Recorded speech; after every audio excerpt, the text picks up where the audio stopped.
Assalamualaikum warahmatullahi wabarakatuh. Perkenalkan, kami dari kelompok PDI Perjuangan yang beranggotakan 5 orang. Dengan saya Faizal Miranto. Dengan saya Triyanda. Dengan saya Maya Dalkatro 5. Dengan saya Alwia Nur Aulia. Dan saya sendiri Reza Herdiansyah. Baiklah kawan-kawan, di sebelah kiri saya sudah ada Pak Didit Sri Gusjaya, SHMH, selaku Ketua DPD PDI Perjuangan. Ya, saya ingin bertanya tentang yang pertama nih Pak, mengenai ideologi partai. Iya. Nah, ideologi partai PDIP itu apa Pak? Iya. Bisa tolong jelaskan? Jadi pertama bukan PDIP ya, PDI Perjuangan. P itu asumsinya banyak nanti. Jadi kita ini kan negara kesatuan Republik Indonesia.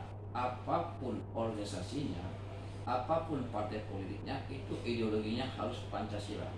Jika sebuah organisasi masyarakat maupun partai politik tidak berideologi Pancasila, maka tidak berhak berada di Republik ini. Yang jelas PDI Perjuangan ideologinya ialah Pancasila 1 Juni 1945.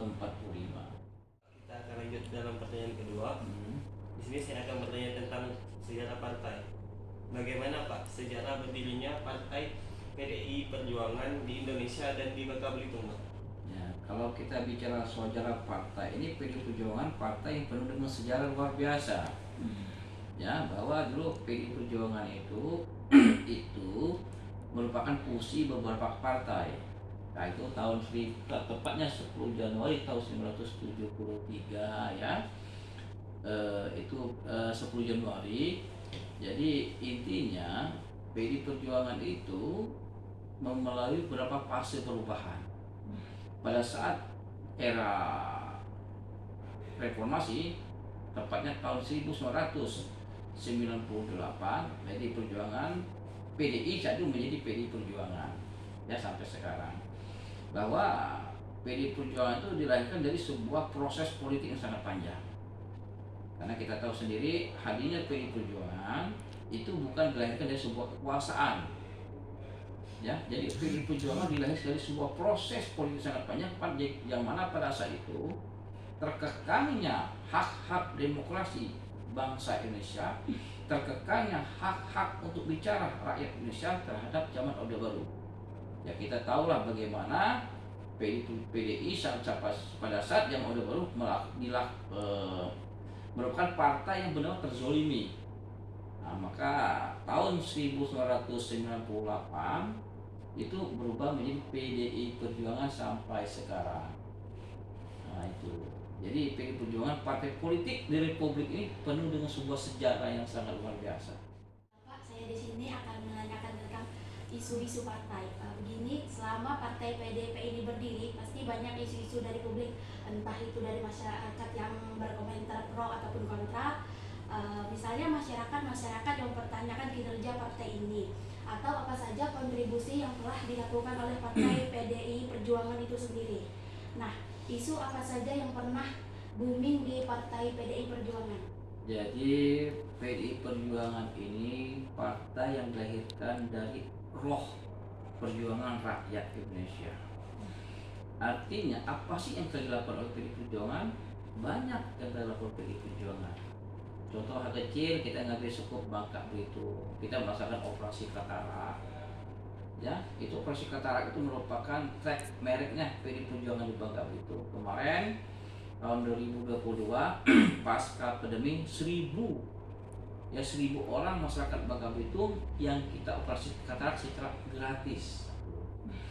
Kedua juga Pak Rudianto Ceng selaku tokoh sentral PDI Perjuangan Bangka Belitung memberi beasiswa kepada beberapa anak-anak ataupun masyarakat yang tidak mampu.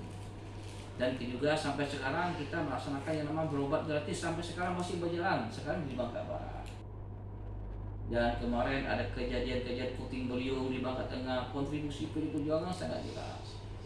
Kita juga bagaimana memberi pendidikan politik bagi masyarakat. Kita sering mengadakan seminar dan mungkin mohon maaf di sebagian ada pernah datang ke kantor ini untuk menghadiri beberapa pendidikan politik. Kemarin kita melaksanakan satu Muharram, yaitu lomba salawatan kita laksanakan. Artinya kalau bicara kontribusi PDI Perjuangan, saya rasa alhamdulillah dan insya Allah itu bermanfaat bagi masyarakat bakal itu. Banyak kepala daerah kita seperti Pak Morkan, Pak Molen, Pak David, itu kan kepala daerah kita yang bagian organisasinya. Mereka benar-benar menjalankan yang namanya Trisakti Bung Karno. Artinya bahwa tidak diragukan lagi lah kalau PDI Perjuangan memberi kontribusi kepada masyarakat.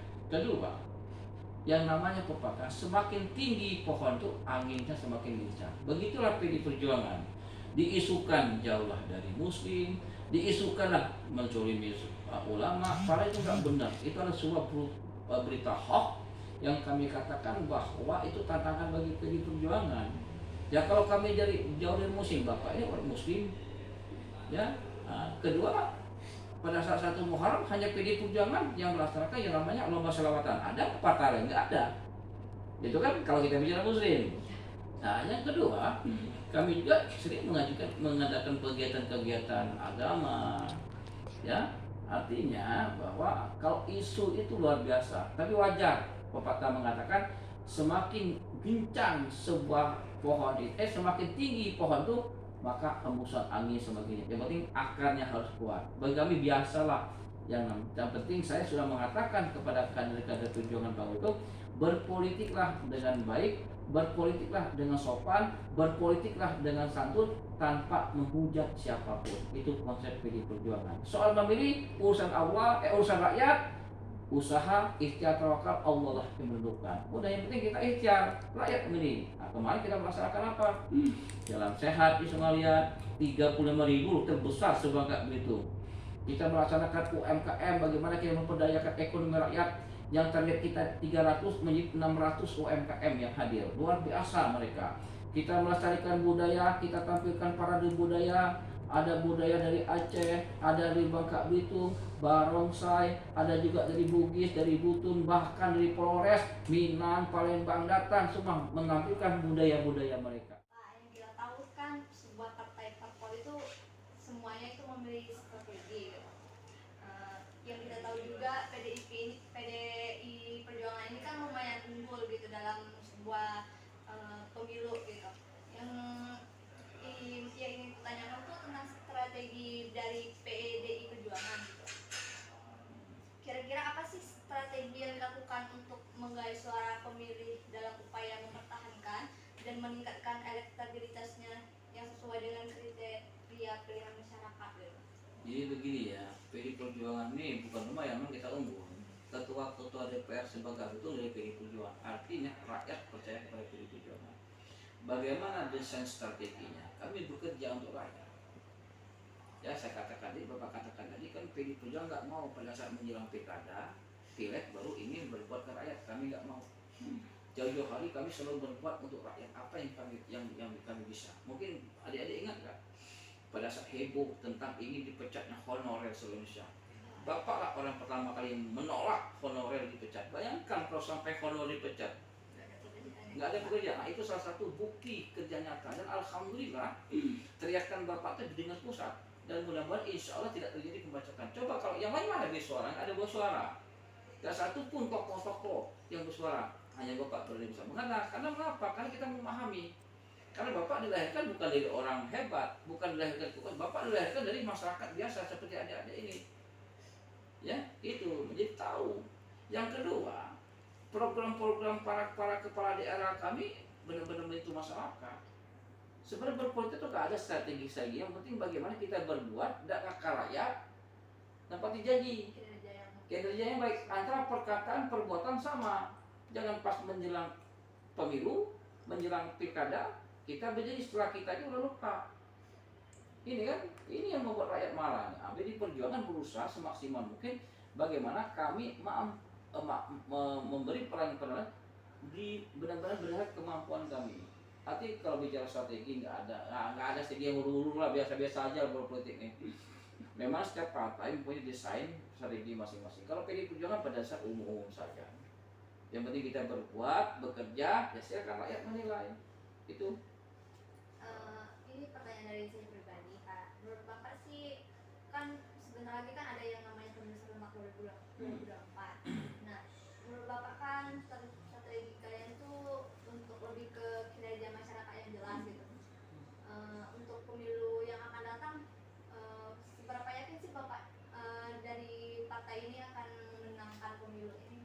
yang jelas rasa optimisme itu merupakan semangat bagi PDI Perjuangan. Dan insya Allah tanpa mendahului kodrat Allah, tanpa menulis suara rakyat, dengan kinerja-kinerja kami di sini, insya Allah mudah-mudahan Allah masih memberi kesempatan kepada PDI Perjuangan untuk berkuasa di Republik Indonesia ini, dan kami juga bisa tetap unggul di Bangka Belitung karena kinerja kami alhamdulillah. Mungkin adik-adik mohon maaf bisa membandingkan dengan partai-partai lain. Bagaimana kinerja PDI Perjuangan? Kegiatan-kegiatan kami seperti apa? Kalau kita bicara soal untung, nggak ada untung. Tapi bukan itu, karena tugas partai politik memberi pendidikan politik kepada masyarakat. Kita tahun kemarin mengadakan yang namanya cerdas cermat 4 pilar. Ya, kita mengadakan beberapa kegiatan-kegiatan saya katakan tadi. Tapi insya Allah, ya, kalau persepsi kami, optimis kami, ya insya Allah atas izin Allah, atas dukungan rakyat, insya Allah Bismillahirrahmanirrahim, mudah-mudahan Allah mengabulkan niat kami untuk tetap berkuasa, ya, di Indonesia ini. Akhir ini ada masalah keuangan, Pak. Yang pertama itu dari mana asal pendapatan atau sumber dana yang diterima oleh partai? Yang pertama, ini setiap partai politik berhak mendapat bantuan sumbernya dari APBD. Artinya memang itu sudah diatur oleh pemerintah pusat. Kedua, dari sumbangan anggota dewan, kepala daerah, dan beberapa simpatisan yang mempunyai rezeki lebih. Itulah operasional PDI Perjuangan selama ini. Lalu apakah ada iuran dalam partai PDI Perjuangan ini? Iuran sih ada, ya, contoh fraksi pada bupati, kepala daerah itu ada. Kita rembuk gotong royong. Nah, kalau ada iuran tersebut didapatkan dari mana dan dipergunakan untuk apa? Yang dari gaji mereka lah. Jadi pergunakan untuk kegiatan. Nah, kegiatan.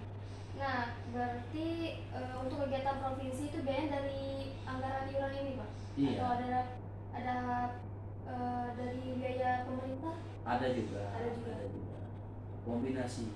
Dengan cara apa pengendalian keuangan partai PDI Perjuangan? Ya, kalau PDI Perjuangan sih mungkin mohon maaf ya. Dibandingkan dengan partai lain paling sering dengan kegiatan PDI Perjuangan, apalagi mahasiswa.